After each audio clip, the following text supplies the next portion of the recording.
Optimalkan rantai pasok biodiesel dengan melibatkan petani kelapa sawit swadaya. Pada 2023, luas perkebunan rakyat kelapa sawit mencapai 6.300.426 hektare atau 37% dari total luas perkebunan kelapa sawit di Indonesia. Menurut laporan Direktorat Jenderal Perkebunan Kementerian Pertanian. Luas perkebunan kelapa sawit rakyat tersebut digarap oleh pekebun sebanyak 2.605.207 KK. Jumlah petani kelapa sawit yang banyak, kerap menjadi alasan pemerintah dalam memutuskan sebuah kebijakan. Tak terkecuali kebijakan biodiesel.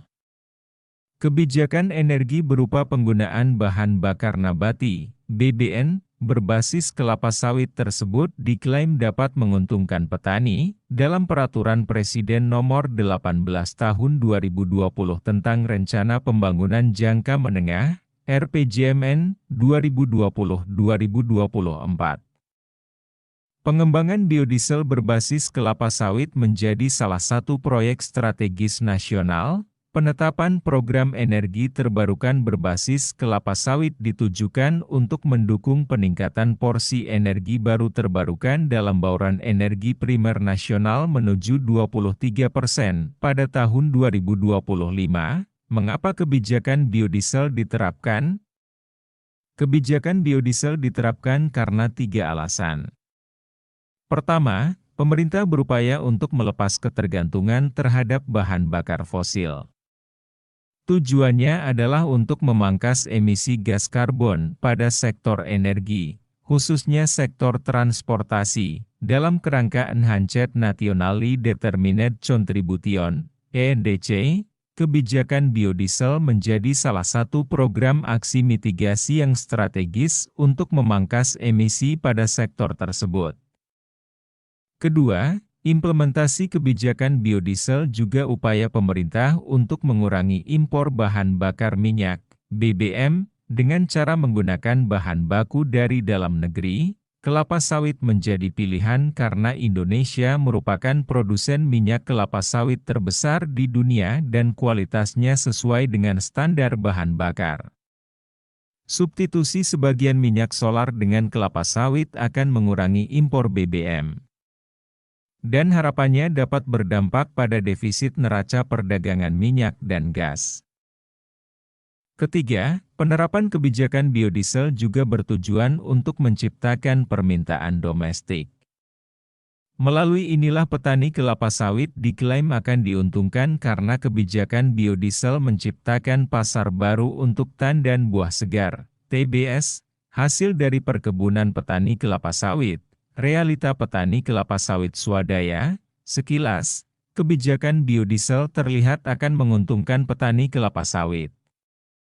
Padahal, kalau dilihat lebih dalam, petani kelapa sawit dan biodiesel memiliki jarak yang jauh dalam pengertian rantai pasoknya.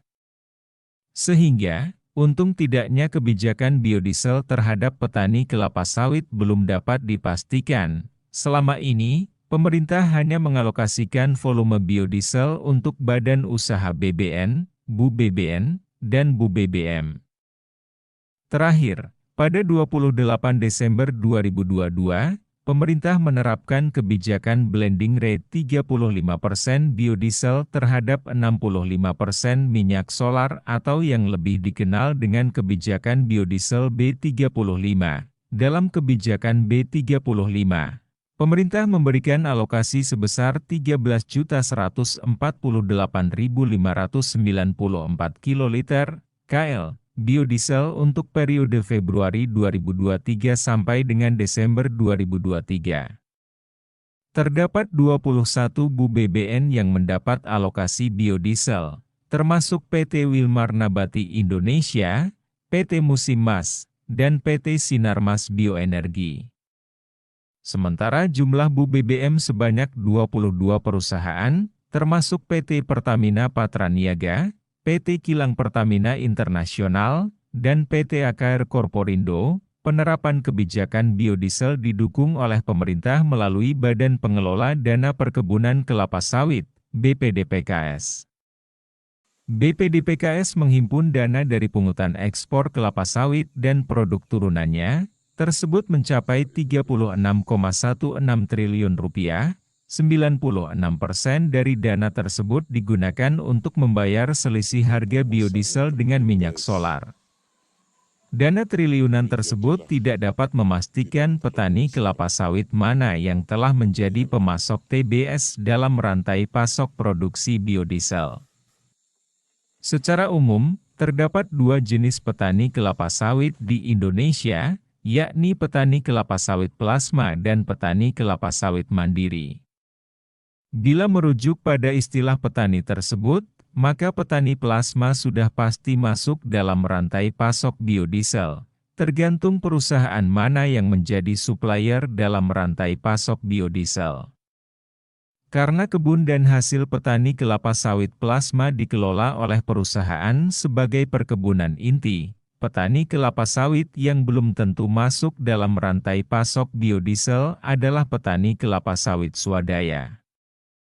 Banyak dari mereka yang kesulitan mengakses pasar. Kebanyakan petani kelapa sawit swadaya menjual TBS-nya ke tengkulak.